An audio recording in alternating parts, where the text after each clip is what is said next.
Francisco, Francisco, Francisco. 안녕하세요. 반갑습니다.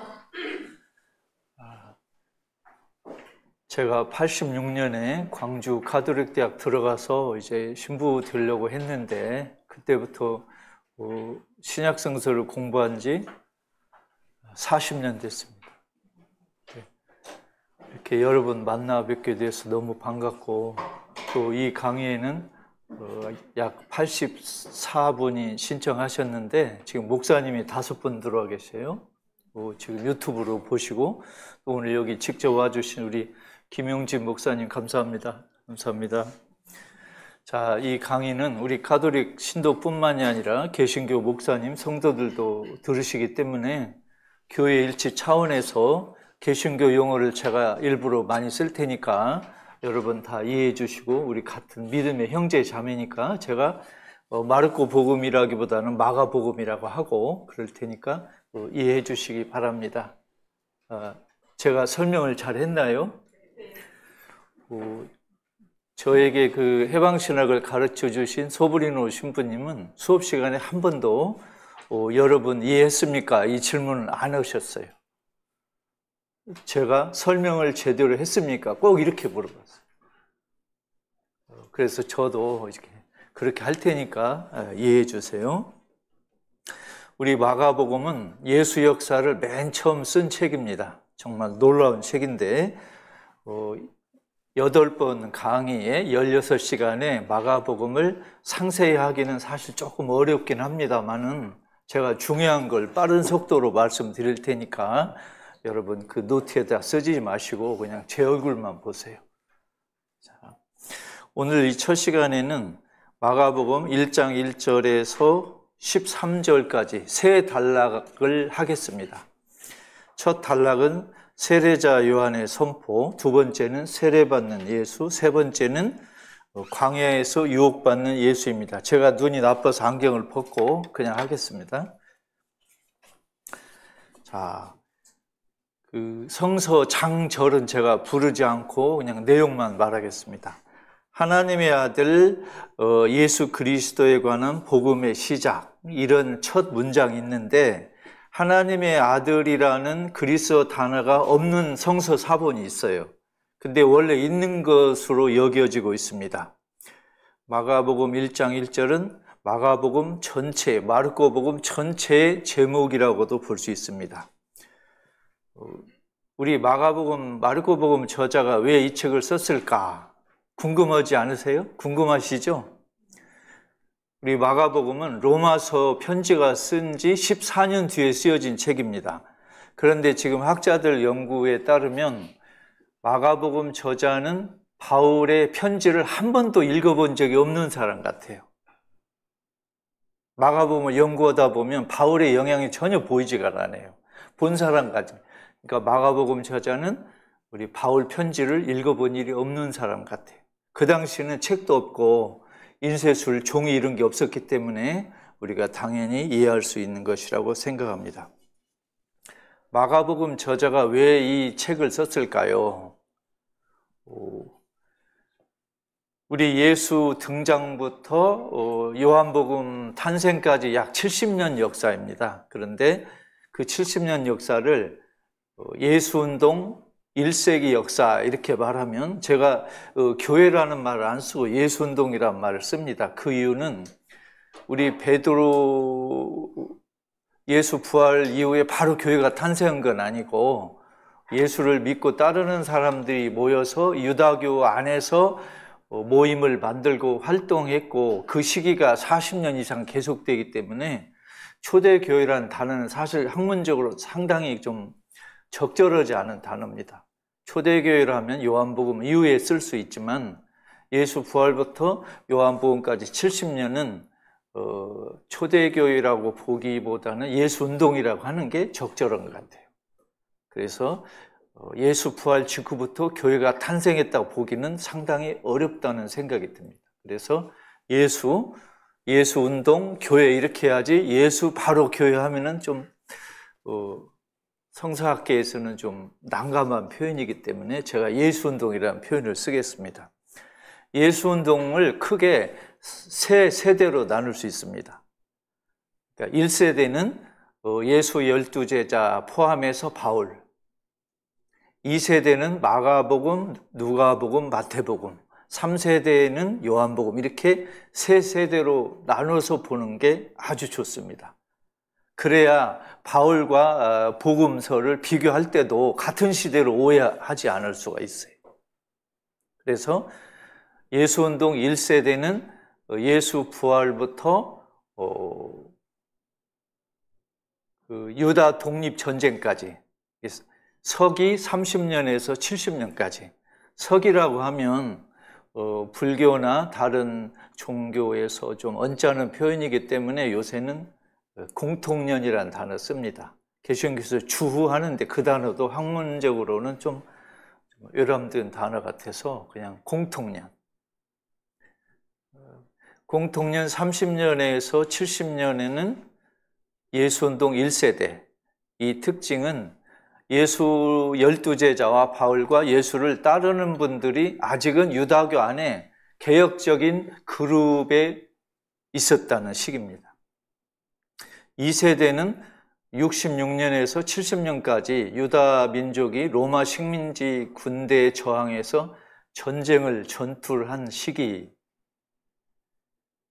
그리고 유다 독립전쟁에서 유다 민족이 지고 로마 군대가 이겨서 곧바로 마가복음이 탄생하고 한 10여 년 뒤에 누가 마태가 10여 년, 20년 정도 나온 것 같고, 그 다음에 요한복음이 예수운동 3세대 선두주자 같아요. 각 세대마다 차이가 나는데 1세대는 예수 추종자들이 유다교 안에 있었어요. 아직 유다교 이탈하거나 분열하지 않았어요. 바울도 그랬어요. 베드로도. 2세대는 유다 독립전쟁에서 유다 민족이 지고 유다 민족이 해외로 쫓겨가고 추방당하고 노예로 끌려가고 예루살렘 성전이 파괴되고, 그리고 이제 예수운동은 유다교에서 이탈해가지고 완전히 이제 유다교와 우리 예수운동은 분열된 시기예요. 그 선두주자가 마가복음 저자, 그리고 마태 누가복음 저자가 그 뒤를 이었어요. 3세대는 요한복음 저자인데 3세대부터는 이제 예수운동하고 유다교는 완전히 서로 살림을 따로 차리는, 완전히 분열해버린 그 시기입니다. 그래서 이 예수운동의 1세대, 2세대, 3세대가 부닥친 문제가 서로 달랐어요. 1세대는 베드로 12제자 바울을 위시해서 예루살렘 공동체, 안티오키아 공동체인데, 그때 이분들이 닥친 문제는 예수의 죽음을 어떻게 해설하느냐, 그거예요. 왜냐하면 예수처럼 훌륭하게 행동하시고 말씀하신 분이 어떻게 저렇게 비참하게 돌아가셨을까? 이해가 안 되는 거예요. 그리고 그런 예수를 유다인에게 설명하자니, 아니 구약성서에 보십시오. 십자가에 매달려 죽은 사람은 저주받은 사람인데 그런 분을 어떻게 우리한테 선전합니까? 해가지고 대부분 유다인들이 거절했어요, 예수를. 또 한편으로는 유다인 아닌 사람들에게 십자가에 매달린 예수를 설명하자니, 아니 어떻게 저렇게 비참하게 패배한 사람을 우리한테 구세주라고 이해합니까? 하니까 이게 곤란한 거예요. 그래서 바울이 예수의 죽음의 의미를 어쩔 수 없이 해명할 수밖에 없는 시대가 1세대예요. 그때 사람들은 예수의 삶에 대해서는 아직 관심이 없어요. 죽음이 일단 문제가 되니까. 근데 2세대, 즉 베드로, 바울이 다 순교하고 1세대, 예수를 직접 보고 따르던 분들이 세상을 떠난 뒤에는 이제 우리 마가복음 저자가 2세대의 대표가 됐어요. 2세대 대표는 어떤 일을 해야 되느냐. 예수를 직접 목격한 제자들도 다 세상을 떴기 때문에 예수에 대한 추억을 기록을 해야 돼. 그죠? 그러다 보니까 예수의 죽음과 부활뿐만이 아니라 예수의 삶을 기록을 해야 돼. 그래서 마가복음 저자는 예수님 죽고 부활하신 40년 뒤에 처음으로 예수의 역사를, 예수가 등장할 때부터 죽음과 부활까지를 쓰기 시작했어요. 여러분, 만일 마가복음이 없었다면, 그리고 바울 편지 7개만 살아남았다면 우리가 지금 예수님의 역사에 대해서 알 수 있겠어요? 전혀 몰라요. 왜냐하면 바울 편지에는 예수님의 행동과 말씀이 거의 나타나질 않아요. 역사를 알 수가 없어요. 그래서 마가복음 저자는 제 생각에 우리 예수운동에서 자랑할 수 있는 신학자가 3사람이 있어요. 제 생각이 틀릴 수도 있습니다. 1세대는 바울, 바울이라고도 하는데 제가 바울이라고 했습니다. 바울. 2세대는 마가복음 저자.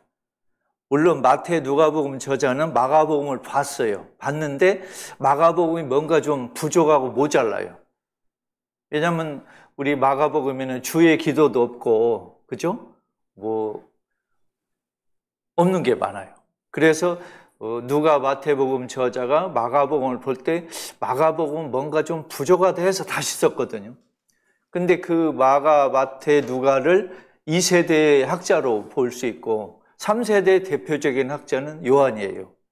그래서 제가 볼 때는 우리 예수운동에 큰 위대한 학자가 3사람 있었어요. 1세대 대표인 바울, 2세대 대표인 마가, 3세대 대표인 요한이에요. 근데 3사람 다 부닥친 현안이 달랐어요. 문제가. 바울은 예수의 죽음을 해설해야 돼. 마가는 예수의 삶을 해설해야 돼. 요한은 예수와 하나님의 관계를 해설해야 돼요. 이게 아주 큰 문제였어요. 제가 설명 제대로 했습니까?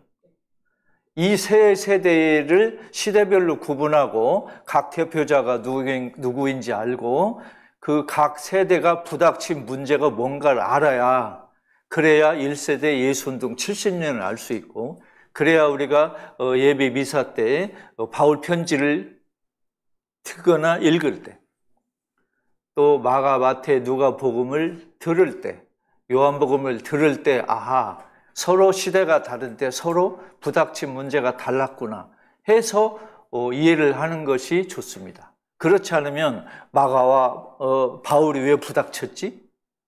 마가와 요한이 왜 부닥쳤지 해서 필요 없는 불필요한 갈등에 많이 빠지게 돼 있어요.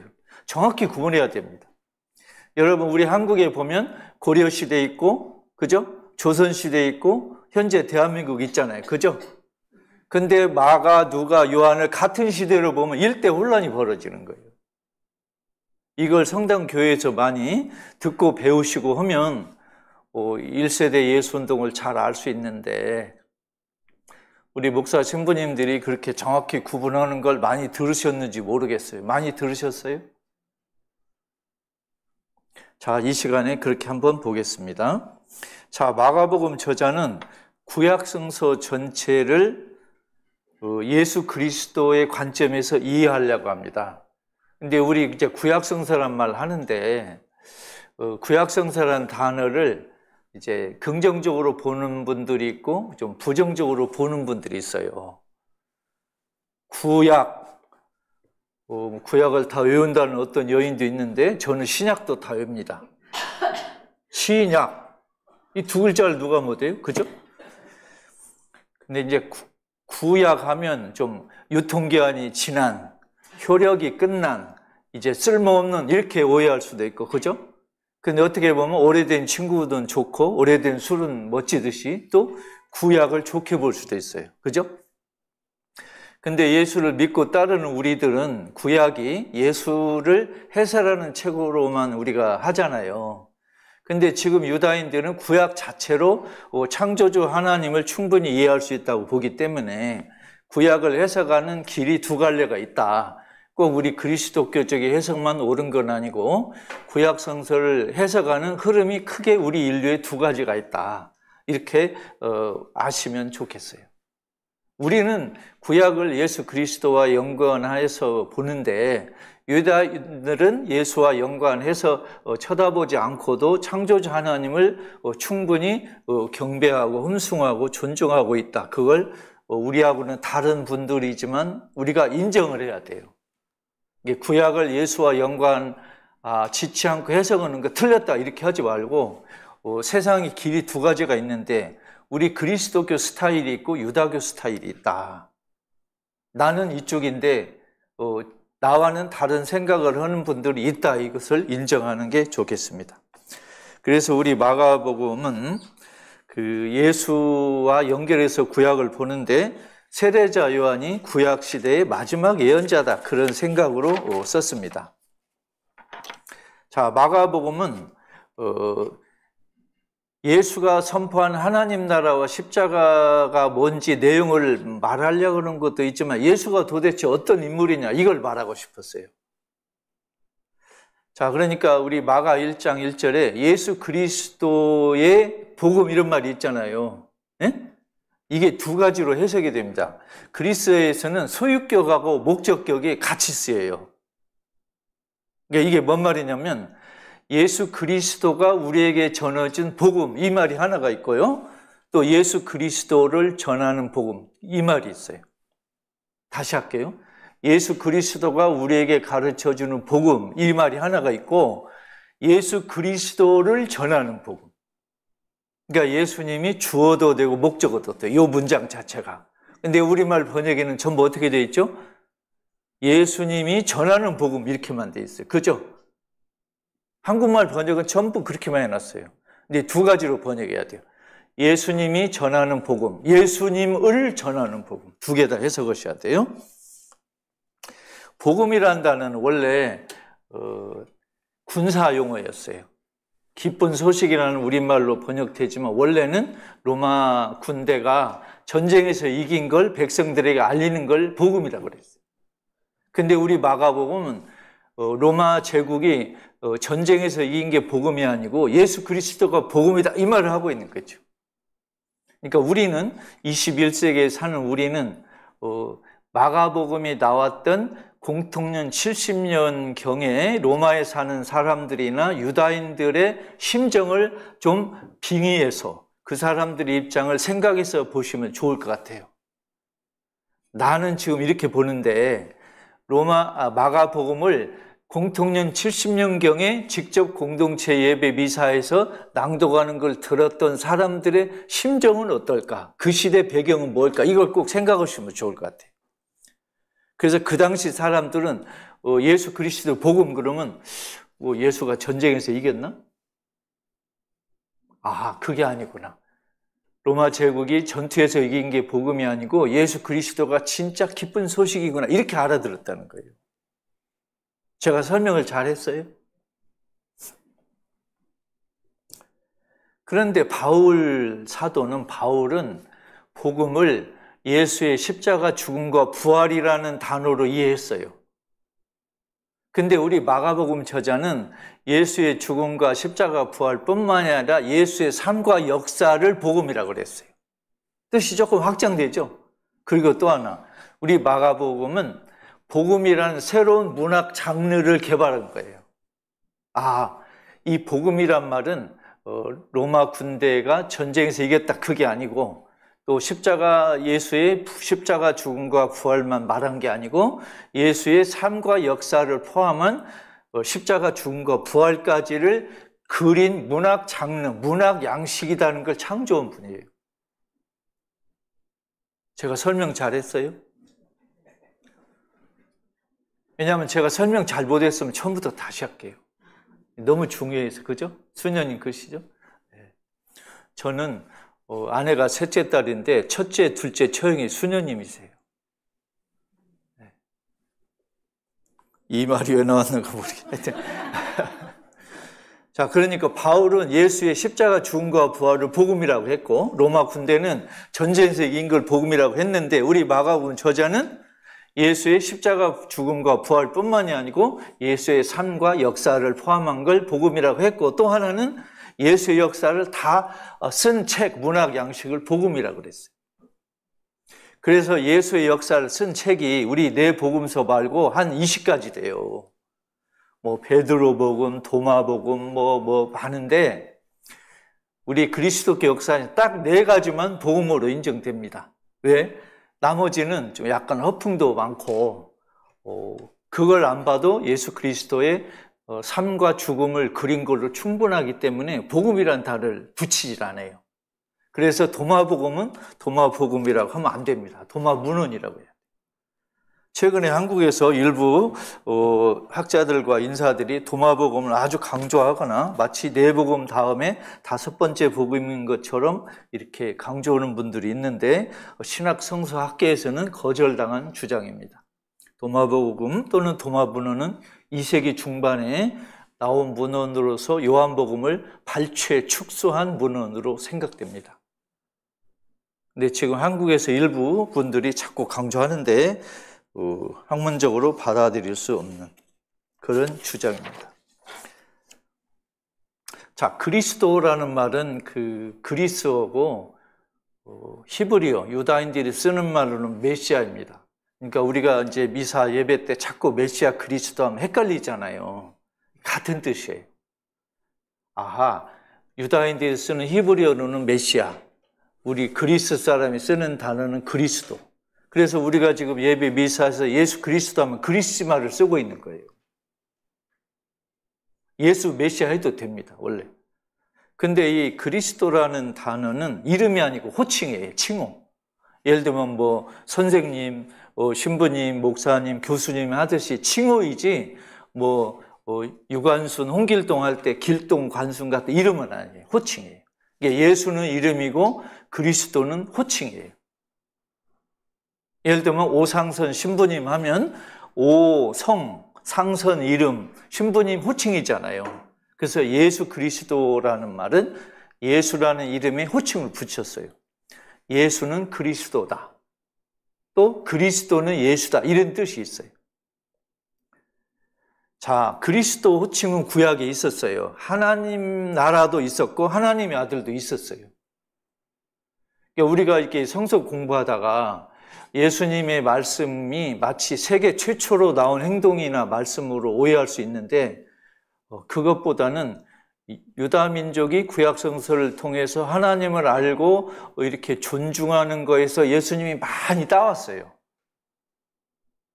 그러니까 그리스도라는 것도 하나님의 아들이라는 것도 하나님 나라도 예수가 개발한 게 아니에요. 구약에서 따온 건데 그걸 강조했을 뿐이에요. 바울도 마찬가지예요. 우리 바울도 본인이 최초로 개발한 이야기는 별로 없어요. 거의 다 초대 예수 운동에 다 따온 거예요. 그래서 우리가 바울을 존중하거나 예수를 존중한다 하더라도 이건 예수가 세계 최초로 말한 거야. 예를 들면 이웃사랑이란 계명은 예수가 세계 최초로 말한 거야. 그거 아니에요. 예수가 말씀하기 전에도 이웃사랑 말한 사람은 제 생각에 수십만 명이에요. 안 그렇습니까? 그리스도, 하나님의 아들, 하나님 나라도 전부 구약성서에 있는 단어인데 그걸 예수님이 가져다가 본인의 대표 상품으로 딱 내걸은 거예요. 그리스도 호칭이나 하나님의 아들, 하나님 나라가 구약, 유다교에서는 그렇게 크게 각광받지 못한 개념이었어요. 근데 예수님이 그걸 대표 상품으로 걸은 거예요. 예를 들어 갈릴레아에서 우리 예수님이 하나님 나라 이야기할 때 많은 유다인들이 호응한 건 뭐냐면 그 유다인들이 예수 오기 전에 하나님 나라를 이미 알고 있어서 그래요. 처음 듣는 게 아니에요. 이미 알고 있는데 그 이야기를 누가 와서 하니까 우리는 그동안 성서에 구약 성서에 하나님 나라가 있다는 이야기 들었는데 그걸 어떤 예언자나 어떤 바리사이나 율법학자도 그걸 강조하지 않았는데 나자렛 예수라는 분이 강조하니까 새롭게 들리는 거예요. 그죠?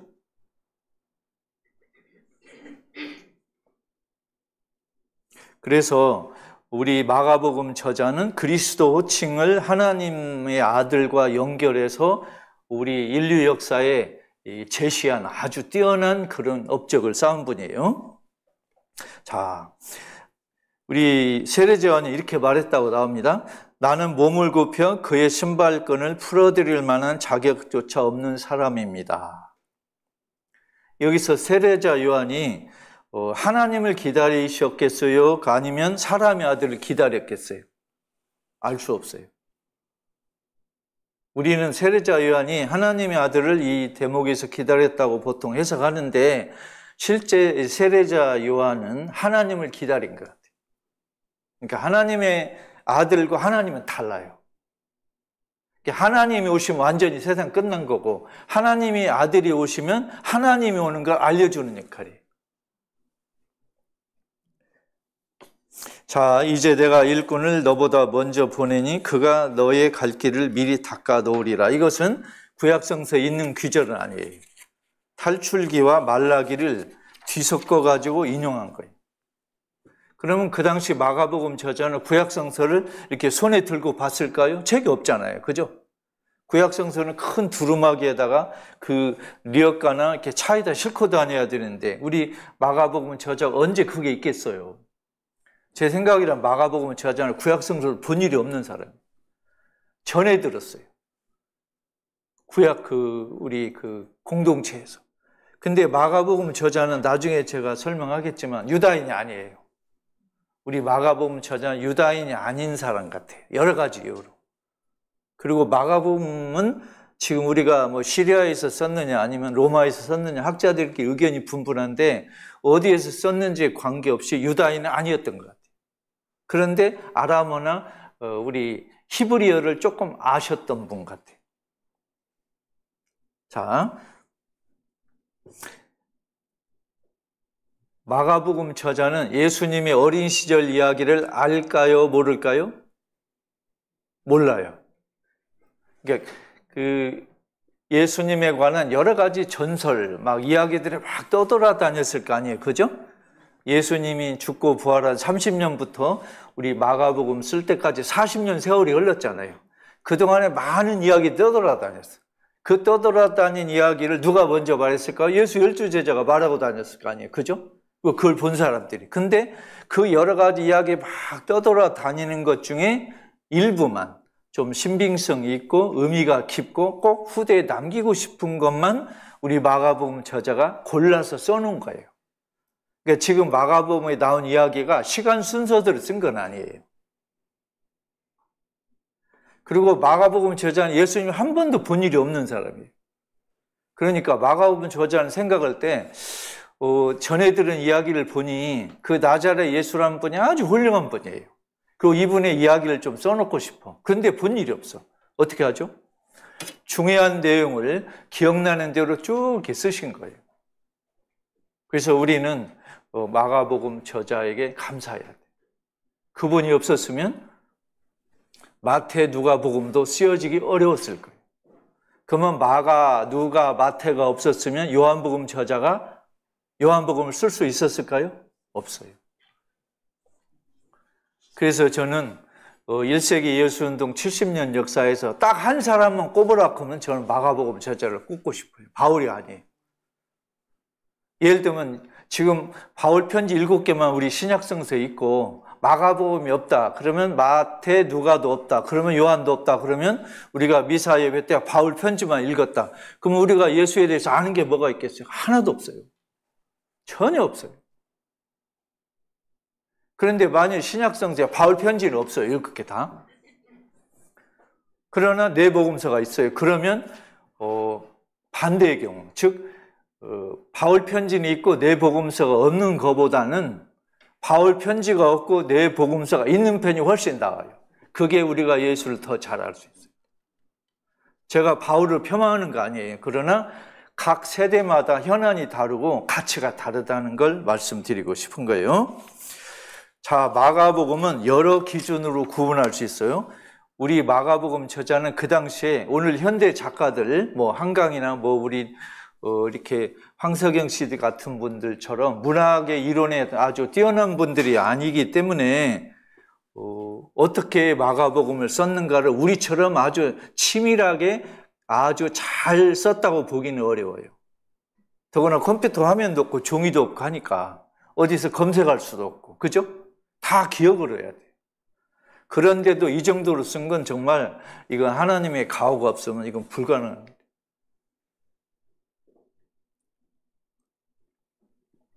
자, 여러 가지 마가복음을 문학적으로 나누는 그 분류가 있는데요. 다른 학자들 이야기도 여러 번 들으실 수 있는데 그냥 제 시간이니까 제 생각을 말씀드릴게요. 마가복음은 만약 어떤 영화 감독이 찍으면 3부로 나눌 수 있어요. 갈릴레아 예수, 예루살렘 예수, 예루살렘 가는 예수. 딱 3부작이에요. 그런데 이 3부가 등장인물하고 주제하고 색깔이 달라요. 여러분 이런 얘기 자주 들어보셨어요? 마가복음, 마태, 누가도 3부작이에요. 어떻게 3부작이냐? 갈릴레아 예수. 자, 갈릴레아 예수는 주인공이 누구예요? 예수하고 가난한 사람. 예루살렘 예수는 누가 주인공이냐면 예수하고 반대자들. 그 다음에 예루살렘 가는 예수, 길에 가는 예수는 예수하고 제자들이 주인공, 주제. 갈릴레아 예수는 하나님 나라. 하나님 나라는 하나님의 밝은 면을 얘기한 거예요. 예루살렘 예수는 십자가, 하나님의 어두운 면을 얘기해요. 가운데 예루살렘 가는 예수는 예수 따르기라는 주제예요. 그래서 우리 마가복음 저자는 하나님 나라와 십자가를 연결하는 걸 예수 따르기라고 말하고 싶은 거죠. 그러니까 하나님 나라만 알아도 예수 따르기가 안 되고 십자가만 알아도 예수 따르기가 안 되고 두 개 다 알아야 된다는 거예요. 지금 그런데 대부분 교회 성당에서 하나님 나라만 얘기해요. 그 대부분 교회 성당 다니는 분들이 거의 다 하나님 나라만 매달리고 있어요. 그러니 반쪽짜리가 되는 거예요. 근데 어떤 데에서는 또 하나님 나라의 긍정적인 모습보다는 십자가의 부정적인 모습만 매달린 사람들이 있어요. 고행을 강조하는 흐름들. 그러면 안 돼. 아하, 하나님 나라의 밝은 면과 십자가의 어두운 면을 같이 봐야 예수 따르기를 제대로 하는구나. 이게 우리 마가복음 저자의 의도예요. 제가 설명 잘했어요? 이 말 좀 적게 해야 되는데 수녀님 그렇죠? 근데 여러분 이렇게 반응이 없으면 제가 뭘 잘못했나고 스스로 의심하게 돼요. 이해하시죠? 저 인간이 헛소리 하네 이렇게 볼 수도 있잖아요. 여러분 가만히 있으면. 아, 예. 근데 우리 가톨릭의 20세기에 뛰어난 그 신학자 칼 아너라는 신부님이 이런 이야기를 했어요. 그분이 겉으로 마이크 잡고 이렇게 말씀하시고 이렇게 신부님, 수녀님, 성도, 신도들이 쭉 앉아가지고 이렇게 들으니까 그분이 이런 말씀하셔요. 겉으로 보면 마이크를 잡고 말하는 당신이 가르치는 사람, 또 앉아서 듣는 분은 배우는 사람이라고 오해할 수 있는데 실제 누가 누구를 가르치는지 모르겠다는 거예요. 지금 제가 여기 청문회에 나와가지고 말하고 여러분 지금 채점하는 것 같아요. 파문시키려고 하니까 아니면 네? 그런 것 같죠, 스님님? 그래서 교회 성당에서 목사 신부님들이 설교 강론을 하실 때 그분들이 꼭 가르치는 분, 우리 의자에 앉아있는 우리는 배우는 사람 이렇게 생각할 필요 없어요. 저분이 제대로 하는가를 우린 채점한다. 그래서 점수를 갖다 준다. 이렇게 생각할 수 있잖아요. 그죠? 그래서 사람은 겉으로 보면 누가 누구를 가르치는지 알 수 없어요. 사실 제가 이 강의 준비하기 위해서 많이 준비하잖아요. 그러면 이 강의할 때 제일 많이 배우는 건 저예요. 그죠? 그래요. 제가 공부할 수 있도록 여러분 이렇게 와주셔서 너무나 감사합니다. 자, 다시 요약할게요. 마가복음 3분의 1부는 갈릴레아에서 주인공은 예수와 가난한 사람, 주제는 하나님 나라. 색깔은 밝아요. 하나님의 밝은 면이다. 자, 예루살렘. 예수는 십자가라는 어두운 면, 주인공은 예수와 반대자들. 조연 배우는 누구예요? 제자들이. 갈릴리아의 조연 배우는 제자들이. 자, 그럼 예루살렘 가는 예수의 주인공은 예수와 제자들. 조연 배우는 반대자와 가난한 사람들. 제가 이 3부작을 설명을 잘 했어요?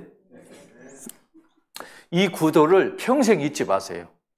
아하, 그래야 예수님도 지역과 시간과 사람에 따라서 작전을 바꿨구나. 작전을 바꾼 게 틀렸다는 게 아니에요. 사람은 계속 바꿀 수 있잖아요. 성장할 수 있고, 그죠? 예수님이 갈릴레아에서 하신 작전하고 예루살렘 갈 때 한 작전하고 예루살렘 할 때 작전이 달라요. 예를 들어 갈릴레아에서는 예수님을 따르는 사람들하고만 주로 이야기했어요. 가난한 사람 위로하고 이야기 들어주고 기적 행하고 병 고쳐주고 좀 심리적으로 스트레스 받는 사람들 도와주고. 갈릴레아 예수는 대중교육을 했어요. 많은 사람 앞에서 이야기했어요. 그런데 예루살렘 갈 때는 예수님은 제자들만 수십 명만 데리고 이야기했어요. 작전이 바뀐 거예요. 대중교육에서 제자교육으로 바꿨어요. 그 다음에 예루살렘 가서 또 바꿨어요. 내가 내 말을 듣는 사람하고만 하나님 나라를 설교하는 걸로는 부족하구나. 나를 반대하고 하나님 나라를 반대하고 회방하는 사람들하고 싸우는 게 필요하구나 해서 싸운 거예요. 이 예수님의 작전의 변화를 진지하게 잘 관찰하지 않으면 예수님을 오해할 수 있어요. 예를 들면 예수님이 예루살렘에서 성전에서 항쟁을 하잖아요. 난동을 피우잖아요. 아니 원수도 사랑하라는 분이 어떻게 저렇게 성전에 가서 난장판을 피우지? 같은 사람 맞아? 이럴 수 있잖아요. 그죠? 그리고 막 그 7번이 아니라 77번 용서하라는 분이 그죠? 연자 맷돌을 메고 바다에 빠져 죽는 게 낫다 그러잖아요. 여러분 이해가 되세요 이게? 이해가 되셔요? 모순이 있잖아요. 앞뒤가 안 맞잖아요. 이런 걸 정확히 이해하시려면 예수님의 작전이 계속 바뀌고 있구나. 예수님 당신이 갈릴레아에서 하신 그 작전이 뭔가 빈 곳이 있구나 하는 걸 알면 이해가 되는 거예요. 즉 가난한 사람을 위로하는 걸로는 모자라구나 알았어요. 예수님. 왜 그러죠? 예수님이 갈릴레아에서 많은 기적을 행하고 멋진 말씀과 아름다운 그 행동을 하셨잖아요. 그래도 결국 어떻게 됐어요? 사람들이 다 예수를 버리고 가버렸어요. 이거 이해가 되세요? 안 되잖아요, 우리. 왜? 아니, 예수님이 한 기적 중에 100분의 하나만 내가 믿어도 예수가 아무리 엉망을 해도 난 예수를 평생 따라가야 맞지 않아요? 그죠? 근데 그렇게 멋진 말씀과 행동을 수십 개 했는데도 가난한 사람들이 저 양반 아닌가 봐. 저 예수는 우리가 기다린 그분이 아닌가 하고 다 가버렸잖아요. 저는 이게 이해가 안 됐어요. 이상하다, 이 사람들. 어떻게 이렇게 어마어마한 그 일을 한 분을 다 버리고 떠났을까? 이해가 안 됐어요. 그때 예수님이 깨달은 게 있어요.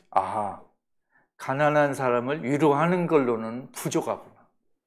그게 아니구나. 그거 말고 또 있구나. 뭐죠? 악의 세력과 싸워야 된다는 걸 깨달은 거예요. 내가 불쌍한 사람 위로한 걸로는 이게 끝이 아니구나. 이게 축구로 말하면 전반전이구나. 후반전이 또 있다. 뭐죠? 악의 세력과 싸워야 된다. 그래서 예루살렘을 갔어요. 가서 그 당시 유다교 또 로마 군대의 정치, 권력, 종교의 핵심적인 그 예루살렘 성전에 가서 난장판을 피운 거예요. 이걸 종합적으로 알지 않으면 우리 계속 교회 성당 수십 년 다녀도 실패하는 거예요. 이거 제대로 우리 알지 않으면 성서 수십 번 뺏겨 쓰고 1년에 몇 번씩 있고 또 매일 미사를 가고 피정을 하고 막 해도 계속 예수 아는데 실패하는 거예요. 여러분 갈릴레아 예수가 배에서 내려가지고 예수를 따라오고 기다리는 수많은 군중을 보고 측은한 말씀이 들었다는 거 기억나시죠? 그 측은한 말씀, 측은한 생각이 들었을 때 예수가 한 게 뭐예요? 백성을 가르친 거예요. 그러니까 측은한 백성들, 예를 들면 지금 막 서부지법 가서 난장판을 피우는 사람들, 또 막 탄핵 반대한다고 막 난리치는 사람들을 보면 예수님이 불쌍한 생각이 들 거예요. 저 잘못된 생각을 내가 고쳐줘야지. 그래서 올바로 가르쳐준 게 너무너무 중요합니다. 그래서 불쌍한 백성을 보고 양이 없는, 목자 없는 양떼처럼 측은히 여기면 가르쳐주는 거예요.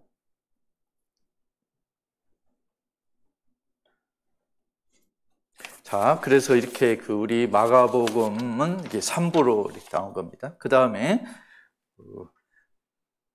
세례받는 예수, 두 번째 단락 볼게요. 여러분 여기 좀 이해가 안 되는 부분이 혹시 있으실 수 있겠어요? 자, 그때 하늘에서 너는 내 사랑하는 아들, 내 마음에 드는 아들이다 소리가 들려왔어요. 그죠? 그 소리를 누가 들었어요? 예수님 혼자만 들었죠? 다른 사람이 들었어요? 여기 예수 혼자 들었다고 나와요. 근데 예수 혼자 들은 것을 우리 마가복음 저자가 어떻게 알았어요? 혼자 들었잖아요. 근데 이 마가복음 저자가 어떻게 알았어요? 아, 예수님, 나 혼자 들었어 하고 마가복음 저자가 이야기했을 것 같아요. 그죠? 이런 식으로 말하자면 그 모양을 꾸민 거예요.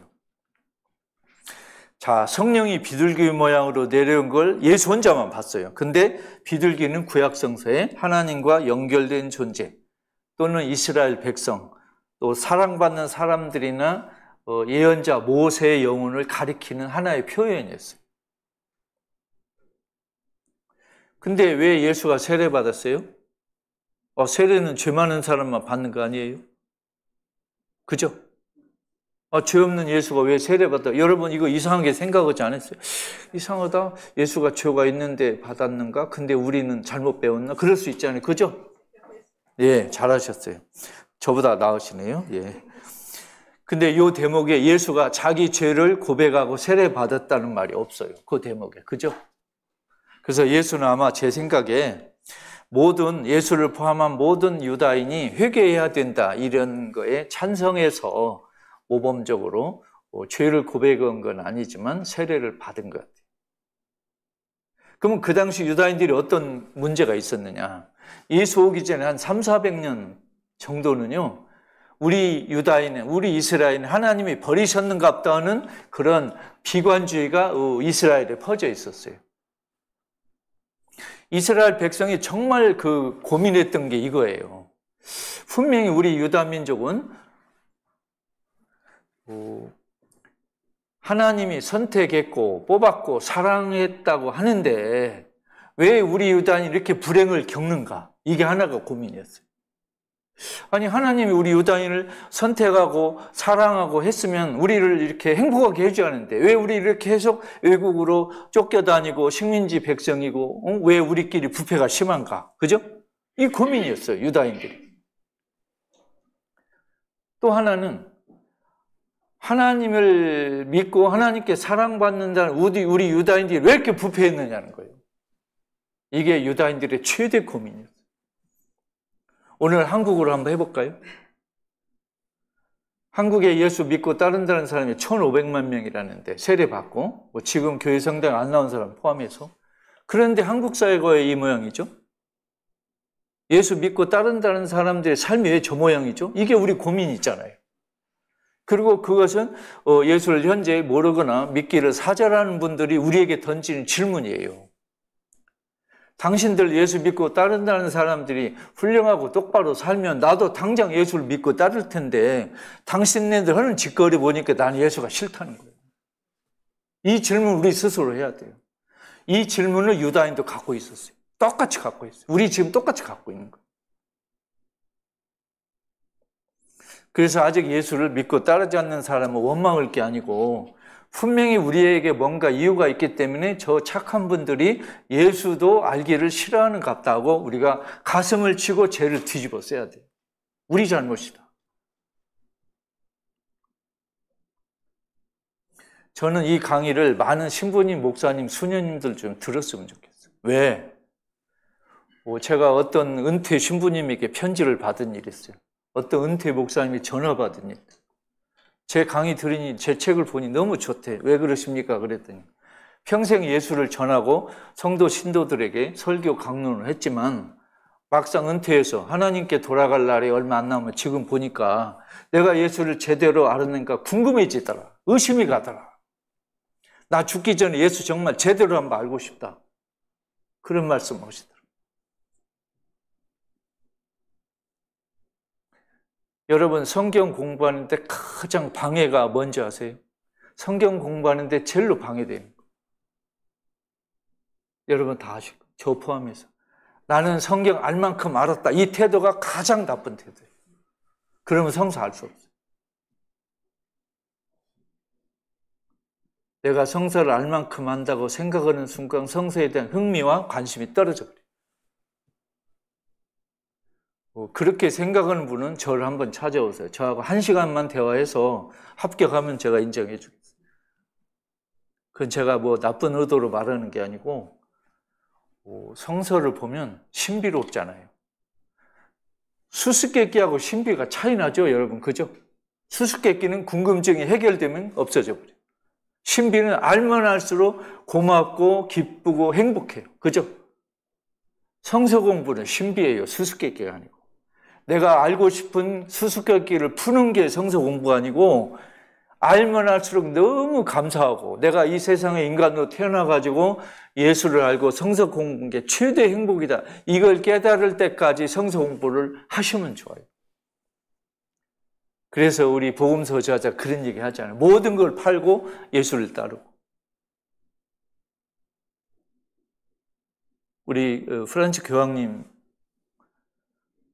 설교 한 600편 되는데요. 제가 설교 다 읽고 거기서 아주 뛰어나고 정말 감동적인 그 귀절을 따가지고 제가 번역을 다 해놨어요. 언젠가 책으로 나올 건데 거기서 이런 말을 하셨어요. 인간으로 태어나서 가장 큰 기쁨은 예수를 아는 것이다. 여러분 맞았어요? 틀렸어요? 우리 인생을 90년으로 봅시다. 평균 처음 30년은 나 자신을 위해 살았어요. 부모의 도움으로. 그 다음 30년은 대부분 가족을 먹여 살리느라고 살았어요. 그죠? 물론 신부 목사님들 뭐 또 수녀님들은 더 큰 가족을 위해 살았지만 자 마지막 30년 60세 이후의 마지막 30년은 이제 나 자신을 위해서 가족을 위해서라기보다는 이 세상을 위해서 불쌍한 이웃을 위해서 공익적인 삶을 살아야 되지 않겠어요? 그죠? 그럴 때 가장 중요한 게 성서 공부 같아요. 성서 공부를 하면 권력과 돈과 명예와 이기심이라는 것에서 벗어날 수 있어요. 그래서 성서 공부하는 거예요.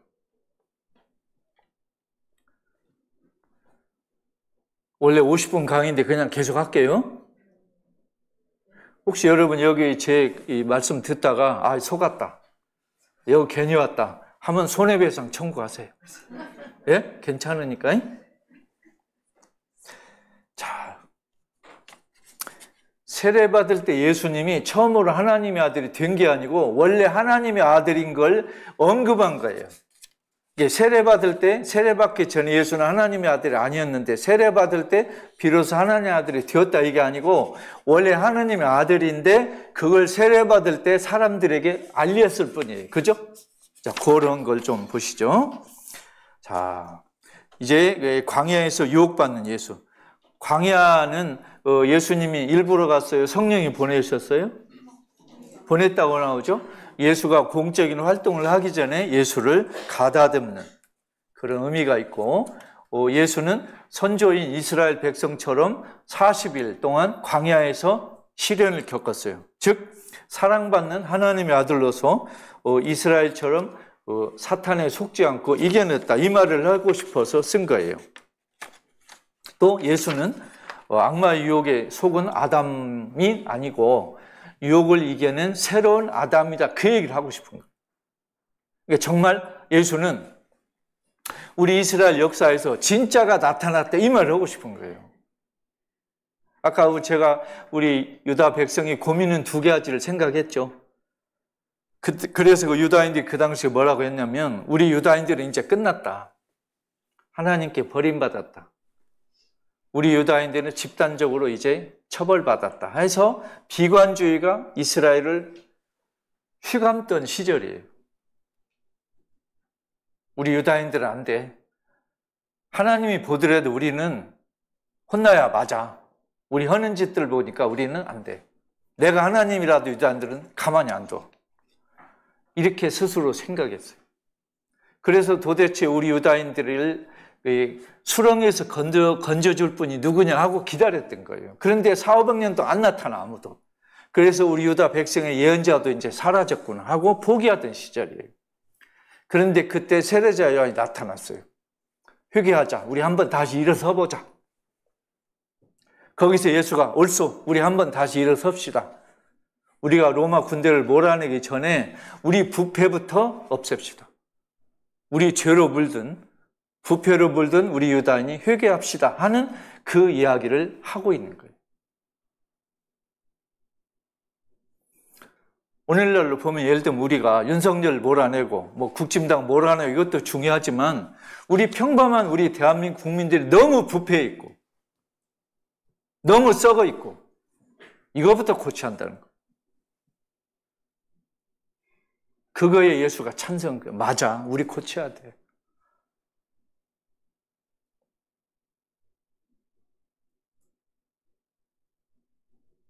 그 쓰라린 심정을 세례자 요한도 예수도 갖고 있었어요. 우리 이래서는 안 된다.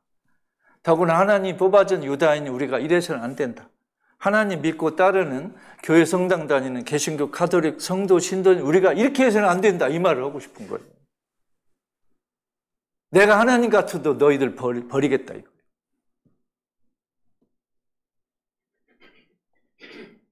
자, 제가 오늘 첫 시간 마무리하는데 하나 여러분께 꼭 부탁드리고 싶은 게 있습니다.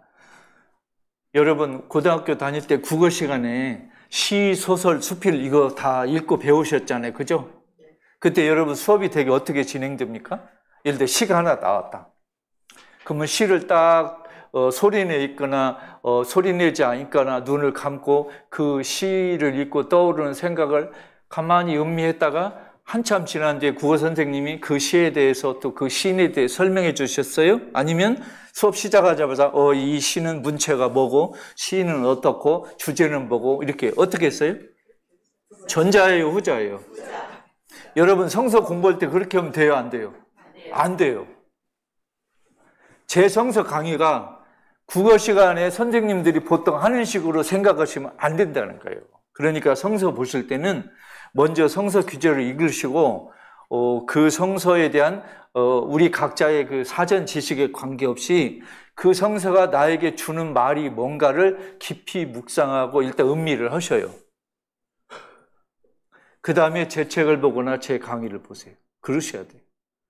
그렇지 않고 만일 성서 구절 단락을 읽기도 전에 거기서 나온 아름다운 첫 인상을 내가 내 마음에 간직하기 전에 어떤 양반 강의를 드려야지 했는데 그 강의가 그 성서 단락을 막을 수도 있어요. 방해할 수도 있잖아요. 그죠? 마치 그 시를 내가 봐야 했는데